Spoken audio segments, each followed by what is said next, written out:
മഹേഷ് പണിക്കർ, ഇന്നിപ്പോൾ ഞങ്ങൾ പുറത്തുവിട്ടൊരു വാർത്തയുണ്ട്. ഈ കൊള്ള തുടങ്ങുന്നത് എവിടെ നിന്നാണ് എന്നത് നമ്മളൊന്ന് അന്വേഷിച്ചു പോയാൽ ഈ ദ്വാരപാലക ശില്പപാളികൾ കൊടുക്കുന്നതിന് മുമ്പ് തന്നെ 2019 മാർച്ചിൽ ഈ കരിങ്കൽ ഈ ശ്രീകോവിലിൻ്റെ പാളികൾ കൊണ്ടുപോകാൻ വേണ്ടി ഉണ്ണികൃഷ്ണൻ പോറ്റി അങ്ങോട്ട് ദേവസ്വം ബോർഡ് സമീപിച്ചു എന്ന് കേൾക്കുന്നുണ്ട്. അതായത് ദേവസ്വം ബോർഡാണ് തീരുമാനമെടുത്തിരിക്കുന്നത്. പ്രൊസീഡിങ്സിൽ വളരെ കൃത്യമായി 2019 പറയുന്നു ഉണ്ണികൃഷ്ണൻ പോറ്റിയെ അത് പൂശാൻ ഏൽപ്പിക്കാമെന്ന് പറയുന്നു. നോക്കൂ, ഈ ഉണ്ണികൃഷ്ണൻ പോറ്റിക്ക് ഒരു പശ്ചാത്തലമുണ്ട്. 2016 മറ്റോ, അതായത് ഇടത് സർക്കാർ വരുന്നതിന് മുൻപ് ശബരിമലയിലെ ദേവസ്വം വിജിലൻസ് ഇയാളെ ആ സ്ഥാനത്ത് നിന്ന് മാറ്റി നിർത്തിയിരുന്നതാണ്.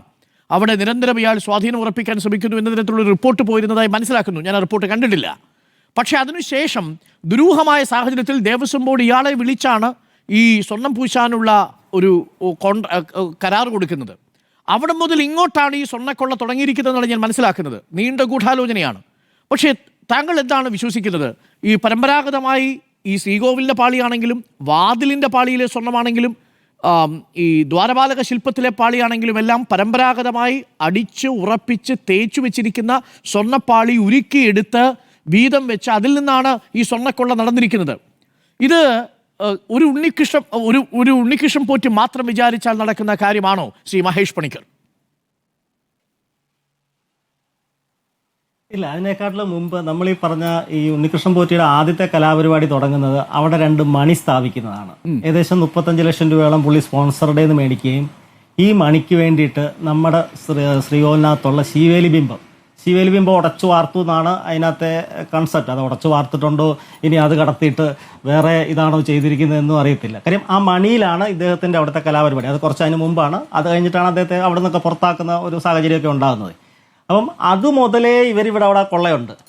അപ്പം ഇവർക്കെല്ലാം അറിയാം ഇത്ര കിലോ സ്വർണ്ണം ശ്രീഹേത്രത്തിന് വിറ്റു, ഇത്ര കിലോ സ്വർണ്ണമുണ്ട്. അപ്പോൾ ഇതിനെ എങ്ങനെയൊക്കെ കൈകാര്യം ചെയ്യാം. അപ്പം ആ രീതിയിൽ അവർ പ്ലാൻ ചെയ്തിട്ട് അവർ ചെയ്തിട്ടുള്ള സംഭവങ്ങളാണ് ഇത്. ഇപ്പം ഇതിൻ്റെ രീതിയിൽ നമ്മൾ കാര്യമായിട്ട് ശ്രദ്ധിക്കുമ്പോഴത്തേക്ക് മനസ്സിലാകേണ്ട ഒരു കാര്യം, ഇത് സ്വർണ്ണക്കൊള്ള മാത്രമല്ല, ഇതിനകത്ത് ആ വിശ്വാസക്കൊള്ള എന്ന് ഞാൻ പറഞ്ഞ ആ ഒരു സംഭവം ഭയങ്കരമായിട്ടുണ്ട്. ഇപ്പോഴും ഇത്രയും പണം നമ്മളിപ്പോൾ സ്വർണ്ണത്തിൻ്റെ വാല്യൂ എടുത്ത് നോക്കിയാൽ ഇത്രയും കോടിക്കണക്കിന് രൂപയുടെ, ഇപ്പോൾ 1 കിലോ 2 കിലോ ആണ് 2 കോടി രൂപയുടെ വകുപ്പേ ഉള്ളൂ ഇപ്പോഴത്തെ വില. നമ്മളൊരു 5 കൊല്ലം മുമ്പ് നോക്കുവാണെങ്കിൽ അതിനൊരു വളരെ ഇപ്പോൾ അതിൻ്റെ പകുതി വിലയേ ഉള്ളൂ. അപ്പം ഇത്രയും കോടിക്കണക്കിന് രൂപയുടെ ട്രാൻസാക്ഷൻ നടക്കണമെങ്കിൽ വെറും സ്വർണം മാത്രമല്ല, അതിനകത്ത് സ്വർണത്തിൻ്റെ വലിപ്പമല്ല, അതിനപ്പുറത്ത് ആ വിശ്വാസക്കൊള്ളയും മറ്റുള്ളവരെ തട്ടിപ്പീരും അങ്ങനത്തെ വളരെ വളരെ ഗുരുതരമായ രീതിയിൽ ഈ വക കാര്യങ്ങൾ അവർ കൈകാര്യം ചെയ്തിട്ടുണ്ട്. അപ്പോൾ അന്വേഷണം ആ രീതിയിലൂടെ പോകണം. കാര്യം സ്വർണ്ണത്തിൻ്റെ ഇപ്പോഴത്തെ വില വെച്ചിട്ടാണ് നമ്മൾ കാൽക്കുലേറ്റ് ചെയ്യുന്നത് ഏകദേശം 80 ലക്ഷം രൂപ അല്ലെങ്കിൽ 90 ലക്ഷം രൂപ 1 കിലോയ്ക്ക് എന്നുള്ള രീതിയിൽ. അങ്ങനെയല്ല, അതിനകത്തൊരു ആ സമയത്ത് ഇവർ അടിച്ചു മാറ്റുന്ന സമയത്ത് അതിൻ്റെ പകുതി വിലയേ ഉള്ളൂ ഏകദേശം. അപ്പം അതിനകത്ത് ഈ 30 കോടിയുടെ 40 കോടിയുടെയൊക്കെ സ്ഥലങ്ങളും വസ്തുവകളും ഒക്കെ ഒരാൾക്ക് മാത്രം, ഇനി ബാക്കിയുള്ളവരൊക്കെ എത്ര എന്താണ് ഏതാണെന്നൊക്കെ നമ്മൾ അന്വേഷിക്കുമ്പോഴായിരിക്കും അതിൻ്റെ ഭീകര വ്യാപ്തി മനസ്സിലാകുന്നത്. അപ്പോൾ ഇതൊരു വലിയ എമൗണ്ടിൻ്റെ ഈ സ്വർണം തന്നല്ലാത്ത വിശ്വാസക്കൊള്ളയുമായിട്ട് ബന്ധപ്പെട്ടിട്ടുള്ള ആൾക്കാരെ തെറ്റിദ്ധരിപ്പിച്ചിട്ട് ഈ സംഭവം മറ്റു പലർക്കും കൊടുത്തിട്ടുള്ള രീതിയിലുള്ള കാര്യങ്ങൾ ഭയങ്കരമായിട്ടുണ്ട്. അത് ശരിക്കും അത് അന്വേഷിക്കണം. ഇപ്പോൾ തന്നെ തന്ത്രി അദ്ദേഹം ആ വാജിവാഹനം തിരിച്ചു കൊടുക്കാമെന്ന് പറയുന്നൊരു സംഭവമുണ്ട്. അതും നമ്മൾ സത്യം പറഞ്ഞാൽ ഈ പറഞ്ഞ ഏജൻസിയെ കൊണ്ടൊക്കെ അന്വേഷിപ്പിച്ച് അതിൻ്റെ കാലപ്പഴക്കവും മൂല്യനിർണ്ണയവും ഒക്കെ നിശ്ചയിച്ചിട്ട് വേണം അത് തിരികെ വരാൻ.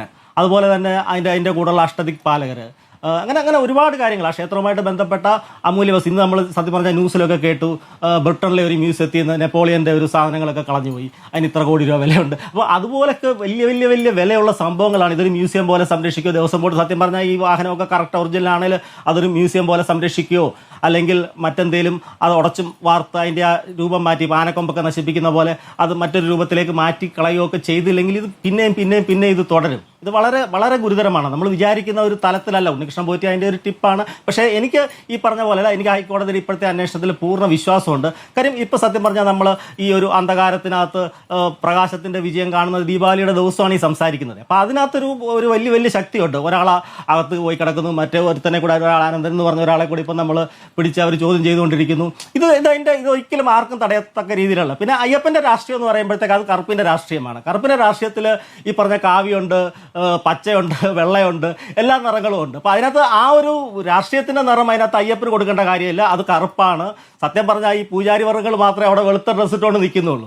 അപ്പം അത് ഈ കറുപ്പിൻ്റെ രാഷ്ട്രീയത്തിനകത്തോ അല്ലെ കറുപ്പിൻ്റെ അയ്യപ്പൻ്റെ തത്വത്തിനകത്തോ ഈ പറഞ്ഞ ഈ കൊള്ളകൾ മാറ്റേണ്ട, ആ വിശ്വാസത്തിൻ്റെ ആ മൂല്യത്തെ സംരക്ഷിക്കേണ്ട ഒരു വലിയ കാര്യമുണ്ട്. അപ്പം അതിൻ്റെ രീതിയിൽ തന്നെയാണ് അതിൻ്റെ അന്വേഷണം പൊയ്ക്കൊണ്ടിരിക്കുന്നത്. പിന്നെ ഇപ്പം നമുക്ക് ഓരോ ദിവസവും ഓരോ തെളിവ്, ഇന്നിപ്പോൾ പുറത്തുവിട്ട ഒരു കാര്യം വളരെ ഞെട്ടിക്കുന്ന രീതിയിലുള്ളതാണ്. അപ്പോൾ ഓരോ ദിവസവും മറ്റ് ക്ഷേത്രങ്ങളിൽ നടക്കുന്ന കാര്യങ്ങൾ, പിന്നെ അല്ല ഈ ആൻറ്റിക് വാല്യൂ നിശ്ചയിക്കാൻ, അല്ലെങ്കിൽ ഇതിനൊരു ഡിവൈൻ വാല്യൂ നിശ്ചയിക്കാൻ ഒരു സംവിധാനം നമ്മുടെ ഭരണ സംവിധാനത്തിൽ ഒരിടത്തുമില്ല. അവരതിന്റെ സ്വർണ്ണത്തിന്റെ മൂല്യം മാത്രമേ ഉള്ളൂ. ഒരിടത്തൊരു സ്റ്റോറി, ഒരു ആഭരണമോ ഒരു തിരുവാഭരണമോ എന്തെങ്കിലും ഉണ്ട്, അതിന്റെ പുറകിൽ ഒരു സ്റ്റോറി ഉണ്ട്. ആ സ്റ്റോറിയുടെയാണ് ആ വില. ഇപ്പൊ നെപ്പോളിയന്റെ ഭാര്യ വെച്ച ഒരു കിരീടം എന്ന് പറഞ്ഞാൽ അതിന്റെ വില അതാണ്, അല്ലാതെ അതിന്റെ സ്വർണ്ണത്തിന്റെ അല്ല. അപ്പം ആ രീതിയിലുള്ള ഒരു മൂല്യം നിശ്ചയിക്കേണ്ട ഒരു സിസ്റ്റം നമ്മുടെ സംവിധാനങ്ങളിലെല്ലാം ഉണ്ടാകാനുണ്ട്. ഇപ്പോൾ പത്മനാഭസ്വാമി ക്ഷേത്രത്തിലൊക്കെ ഇത്ര വലിയ മൂല്യം നിശ്ചയിക്കുന്ന അതിൻ്റെ കാലത്തിൻ്റെ വിലയാണ്, ആ കാലത്തിലുള്ള അതിൻ്റെ വിലയാണ്, അതിൻ്റെ വർക്കിൻ്റെ ആ ഒരു ചെയ്ത ശില്പിയുടെ ആ വർക്കിൻ്റെ വിലയാണ്. അപ്പോൾ ആ ഒരു വർക്കിൻ്റെ വിലയും ആ ഒരു മൂല്യം എല്ലാം നമ്മൾ കണക്ക് കൂട്ടേണ്ട ഒരു രീതി ഇവിടെ ഇത് ചെയ്തിട്ടില്ല. ആ പഴയ ശീവേലി ബിംബം, അത് നമ്മൾ ആറാട്ടിനൊക്കെ എഴുന്നള്ളിക്കുന്ന ശാസ്താവ് നിൽക്കുന്ന ഒരു ബിംബം, അത് ഉടച്ചിട്ടാണ് ആ മണി വാർത്തിരിക്കുന്നത്. ആ ബിംബം എവിടെ? അങ്ങനത്തെയൊക്കെ പല കാര്യങ്ങളും ഉണ്ട്. അപ്പം അത് എല്ലാം ഒന്ന് പരിശോധിക്കേണ്ട കാര്യമുണ്ട്. യോഗത ഉണ്ട്. അപ്പം അതും ആ പഴയ വർക്കല്ല, വേറൊരു വർക്ക് അവിടെ വന്നിരിക്കുന്നത്. അപ്പം ഇങ്ങനത്തെയൊക്കെ കാര്യങ്ങളുടെ ആ മൂല്യത്തിൻ്റെ രീതിയിലൊരു അന്വേഷണം പോയാൽ മാത്രമേ ഇതിൻ്റെ യഥാർത്ഥ ആ ഒരു വലിപ്പം മനസ്സിലാകത്തുള്ളൂ.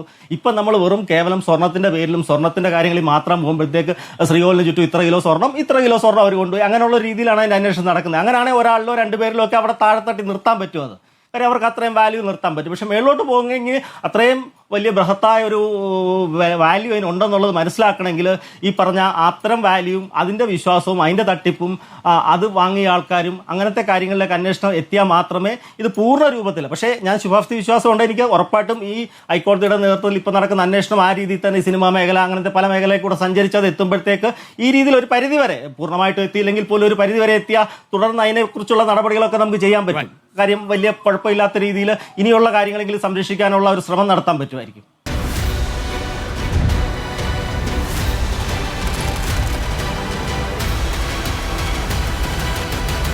Debate with Dr. Arun Kumar.